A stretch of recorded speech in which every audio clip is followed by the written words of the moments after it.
皆さん、こんにちは。立石のプログラミングの姫野です。この動画では、組み込みエンジニアはやめとけって言われる理由について意見を述べたいと思っています。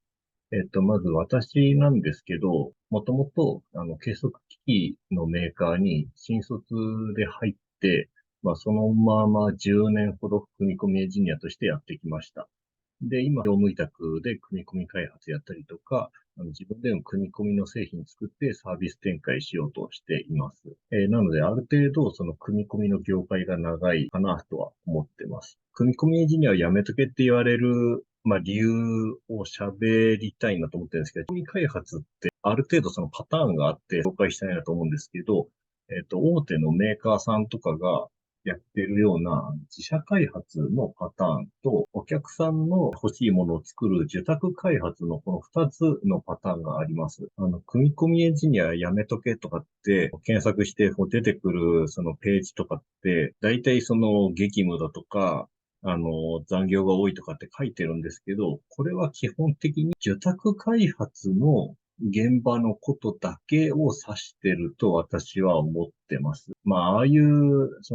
組み込みエンジニアやめとけ、なんか激務だし、きついし、なんか仕様も変わるし、みたいな言葉が書かれると、そりゃ、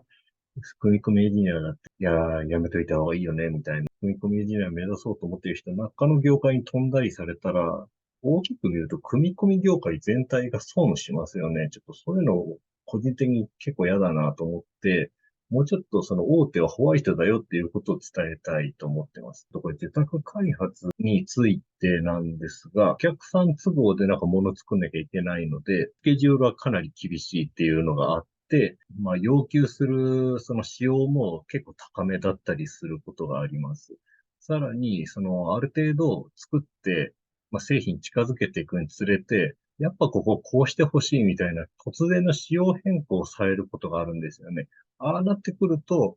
途中まで作ったのにってなって、うわ、それは変えなきゃいけない。もうこれ残業決定だわ、みたいな風になっちゃうっていう感じなんですよね。だからやめとけって言われるその受託開発は、こういうそのお客さん都合によって、なんかいろいろその変わってきちゃうんで、その結果的に激務とか、その残業になっちゃうっていう感じです。受託開発は、そういうなんかきつい部分もあるんですけど、自分自身の成長は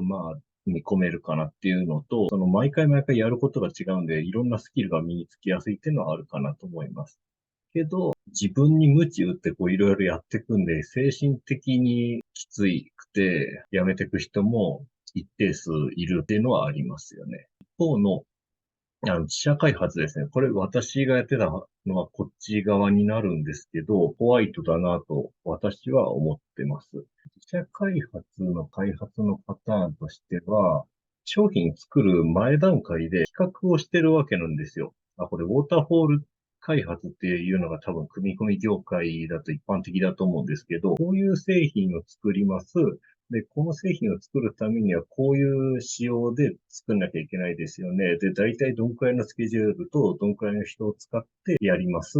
で、年間この製品はどこでどれくらい売り上げるでしょうみたいな、もう全部その開発する前の段階からどういう段取りで作って、いざリリースしたらどうなるだろうみたいな予測ももう全部立った状態で開発がスタートするんですよね。なので、開発途中にその受託開発みたいな仕様が変わるとか、スケジュールがなんか短縮されて、みたいな話ってそんなにないです。よっぽどトラブってうまく仕様通りの性能が出ないとかがない限りは基本的にはないです。なので、お尻はこんくらいだから逆算していつまでにこれをやってみたいな全部その段取りで決まるので、なんか自分自身としても動きやすいっていうのがありますよね。だからもう私だって、有給とか1年に20日ぐらいありましたけど、それも全部使いながら開発してたし、残業なんて一回もやったことないし、みたいな感じでずっと開発をしてましたね。なのでかなりホワイト、給料も30歳の時に600万超えとかしてたんで、悪くないかなと思っ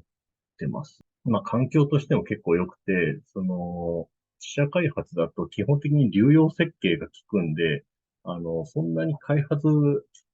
で、ストレスを感じることもないと思います。先輩たちも製品のこと詳しいんで、いろいろ詳しく教えてくれますし、自分でももともと動くリソースがあるんで、そいつをちょこちょこ動かしながら学ぶことができるんで、着実にその年数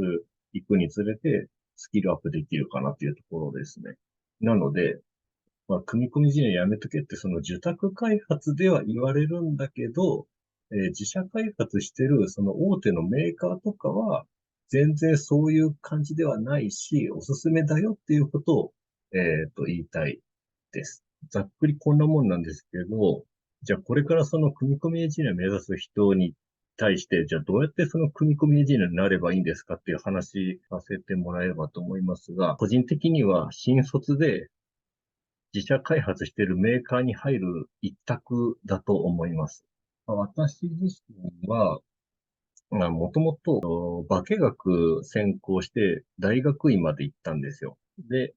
就職で、電気系の、計測機器の、メーカーに入って、組み込みエンジニアになるっていう感じだったんですけど、それも、ポテンシャル採用っていう謎の枠で、私二次募集で入ったんですけど、その新卒の。学歴があったんで、なんとか滑り込めたみたいなところあったんで、これから組み込みエンジニアやりたい人は、ある程度その高学歴で、新卒で、みたいな、そういう状態で大手メーカーに入るのが一番いいなと私は思ってます。で、受託開発してる会社に入って、組み込みやってみますみたいなパターンもあるんですけど、これ結構過酷だなと思います。けど、その過酷な期間を乗り越えて実績積んで、大手に転職するっていうのも、ありかなと思います。で、逆のパターンもあって、大手から、受託とかに落ちるパターンもあって、私はそっちもやってるんですけど、大手に入ると基本、さっき言った流用設計ばっかりなんで、同じことばっかりやってるんですよね。だからそれが精神的にきついっていうのはちょっとありました。場所変えて新しいことやりたいなっていうのは、組み込みエンジニアあるあるだと思いますね。これはも絶対そうなる。もう、重要設計ばっかりやってるのは精神的にきついです。大手だと、労働環境はすごいホワイトだし、給料もいいし、世間体もいいし、傍から見てると本当いいとこにいるのにどうして会社辞めちゃうのみたいなのあるんですけど、これはその流用設計ばっかやってたり、大きすぎるとシステムの一部分だけしか作ってないとかってなっても、それはそれで自分は何をやってるんだろうかみたいな、自分自身と向き合う時間がすごい増えてきて、結構精神的に来るっていうのもありますね。なので、ある程度経験積んだら、中小メーカーとかに行くのも、おすすめだったりします。ここだと自分のやりたいことできて、給料が上がるかどうかはあれですけど、精神的には楽しくやれる環境でものづくりを継続できるかな。組み込みエンジニアをやっていけるかなとは思います。まとめると、組み込みにはその受託開発と自社開発があって、やめとけって言われるのは基本的に受託開発の、ことを指してます。自社開発はすごくホワイトだし、大手は大手なりの精神的に来るところはありますけど、組み込みエンジニアとして働く分には、悪い点もないだろうなとは思います。組み込みエンジニアになるんだったら、基本的には引率で新卒のカードを使うのが一番いいと思います。今エージェントとかありますしね。そういうの使ってもいいかなと思います。すでに組み込み業界で働いているエンジニアの先輩の皆さん方、もしこの動画を見てたら、実際どうかっていうのをちょっとコメントいただけると嬉しいなと思います。組み込みの業界、本当に人手が足りないんで、やめとけとかって言われると本当に新しい人入ってこなくて、組み込み業界先細りするじゃないですか。ちょっとそういうのって絶対避けた方がいいし、外国にオフショアで出すとかってそういうのも、あんま良くないよねっていうところなんで、ちょっと組み込み業界盛り上げていけたらと思いますんで、コメントいただけると嬉しいです。ちょっと長くなってしまいましたが、以上で、この動画は終わります。ありがとうございました。